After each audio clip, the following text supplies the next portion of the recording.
So if you're a parent with young children, I advise you to get away from them, take a walk, do what you got to do to watch this video because it can get kind of disturbing.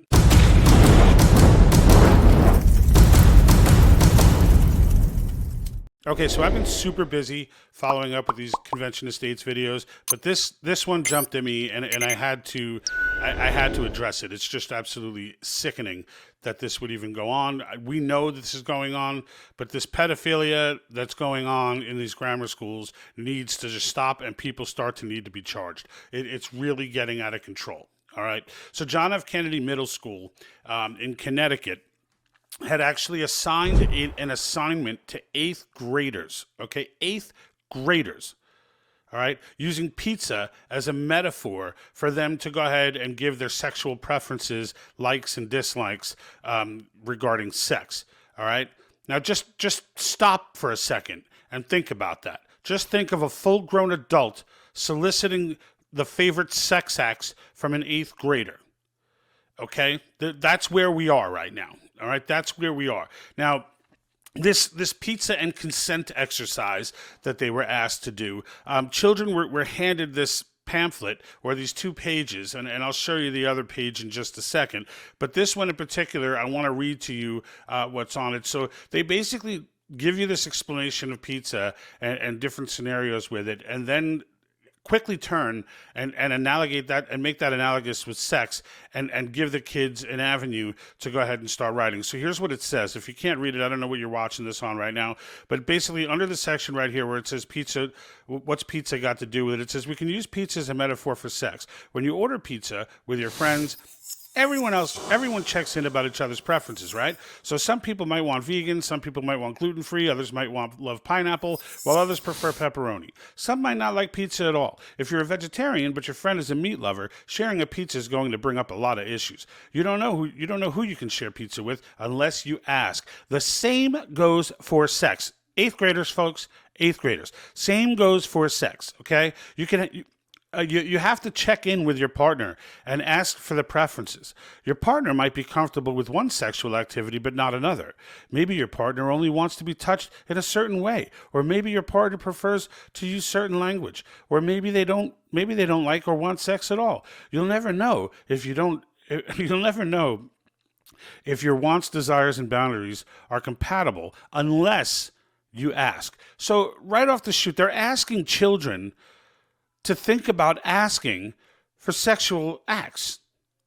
I mean, this, folks, is pedophilia. Okay, this is straight pedophilia. So I'm going to get into what the responses were from the school and get into a video of one of the parents speaking out. But before I even do that, so this is saying, so start a conversation. It's the only way sex and pizza can be comfortable and enjoyable for everyone. Why on earth would an 8th grade class be teaching this? All right. So the teachers were approached with this, and the board was approached with this, and they came up with a response. This particular piece right here that you're looking at is an example. This was the 2nd page of the assignment, and underneath it, I don't have it in the graphic, but underneath it is a list where the kids go list off all their sexual preferences.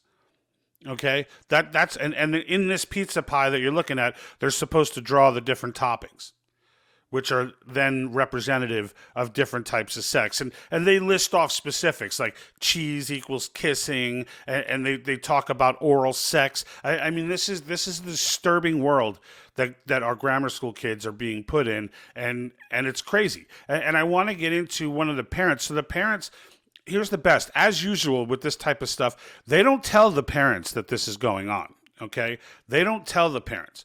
This is something the parents have to figure out on their own, okay? And this has always been this way, folks. So for those parents who think, whose kids are older now and they're like, where did I go wrong? You didn't go wrong. You didn't go wrong. Where you went wrong was that we blindly trusted our educators to not be sick, perverted, twisted human beings, okay? That's where you went wrong. All right, because and my generation alike, and I was guilty of this with my kids, and I'm making up for it now, thank God. But the fact of the matter is, I trusted the schools. I didn't, that my kids came home. You listen to your teacher, right? But meanwhile, little do we know that the teachers are teaching them stuff that they can't come home and tell us, right? This is the cryptic evil shit that's going on in excuse my language, in these schools. All right. And I don't want to hear anymore, oh, it's just one school. It's not the school that I know.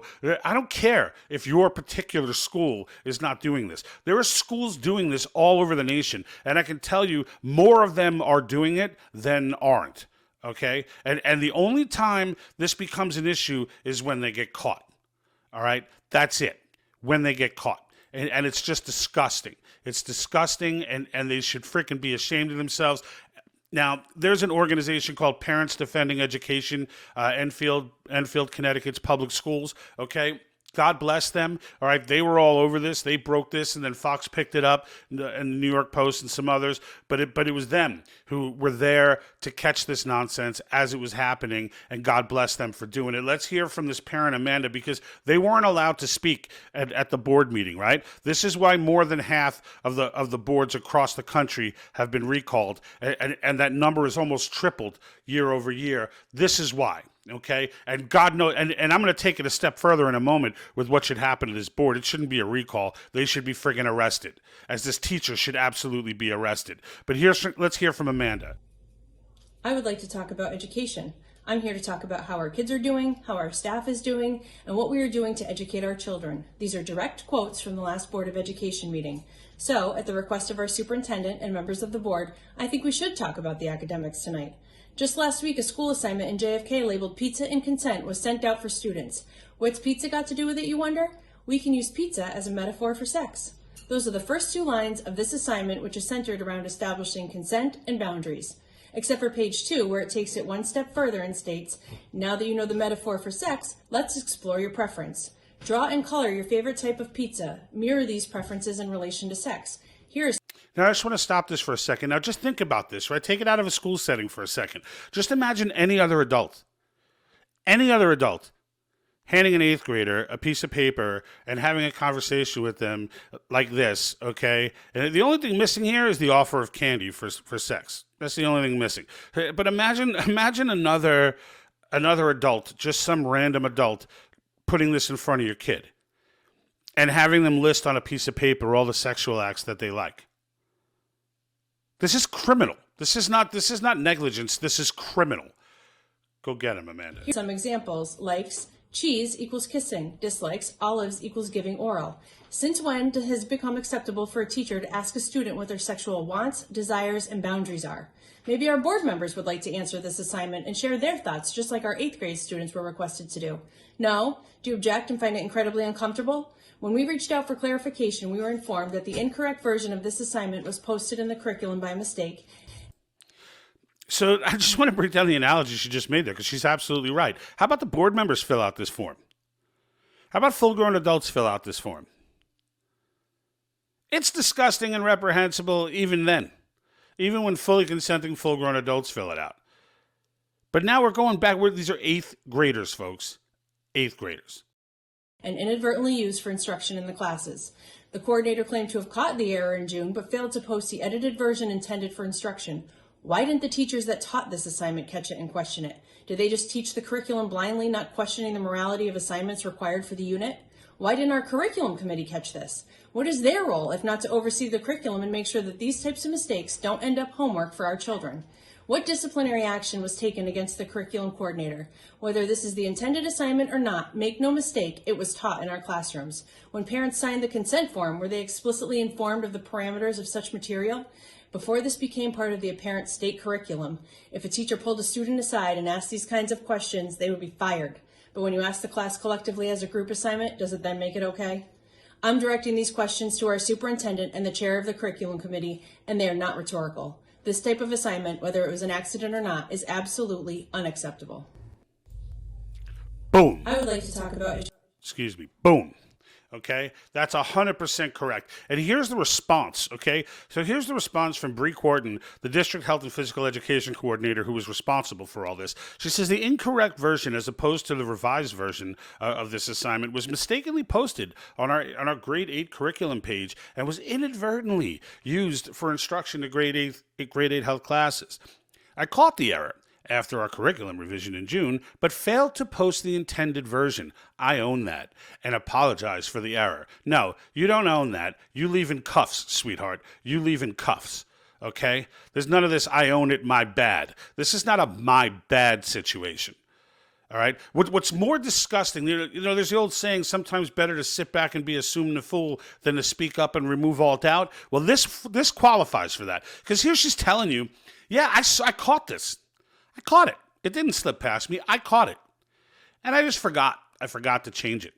Like, what full-grown adult who's responsible for anything involving children finds pedophilia in their curriculum and then forgets to change it?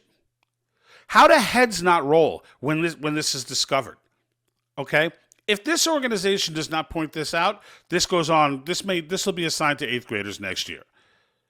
Okay? That's how this works. That is how this has always worked. And the fact of the matter is, whether it's the race baiting curriculum or the divisive curriculum or whatever it may be, the critical theory BS, the 1618 project, all this garbage that they spew into our kids' head and been pumping into our kids' heads for decades on end, okay? All of it, all right, is inexcusable.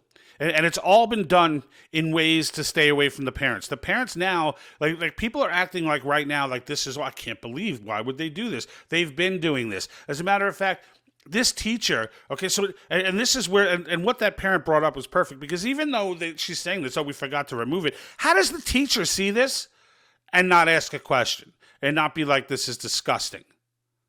How does that happen? How does the teacher actually hand this assignment to children and think that it's okay? I'll tell you how. Because this has been going on for decades, folks. And we've been going on about this for our year's existence, almost a year's existence. All right? This op that's been going on since the late 50s, all right, to try and demoralize America is not some crazy conspiracy theory. And we broke down Yuri Bezmenov, who spent the second half of his life after defecting from Russia and who was a propaganda expert for the KGB, explaining how this works. Explaining how they understood that we cannot be defeated militarily. So the only way to do it was to steal the hearts and minds. And so they did it through the classroom. Okay, and if you haven't seen it yet, Yuri Bezmenov, you can look back in our previous episodes. You'll find it in there. I've got it. We've got one of our produced videos where you can find it. You'll see it's kind of got Uncle Sam on the cover, says 15 states. We've got it there along with a quote from Alexander Solzhenitsyn, who's another Russian defector, famed author of the Gulag Archipelago, who also warned in his 1976 speech, warning to the West, who also warned us about terms like social justice and things of that nature and how they were going to be used and why they were going to be used to try and keep us divided. All right? But that's the game that's getting played. These people have been in our schools. This teacher doesn't even know. All right, I can almost guarantee you it's not a scenario where this teacher's going, ha ha ha, I'm going to give them pedophilia. No, the teacher actually believes that this stuff is okay because you want to get on this one. The teacher learned this crap.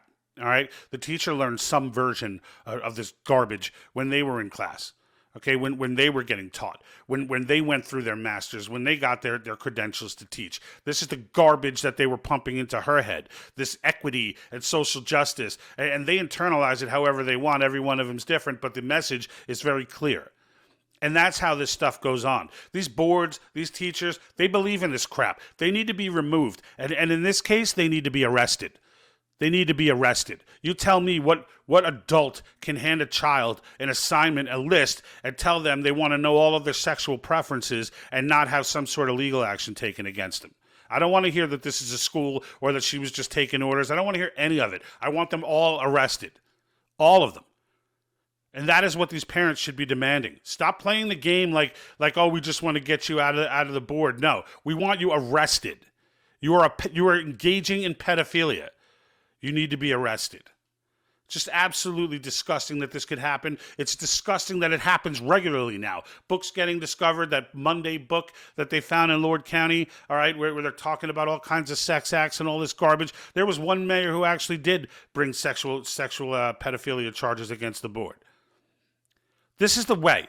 These people need to be prosecuted. No longer is it just, oh, I'm angry that this is in the curriculum. No. Jail time for this. All right, period.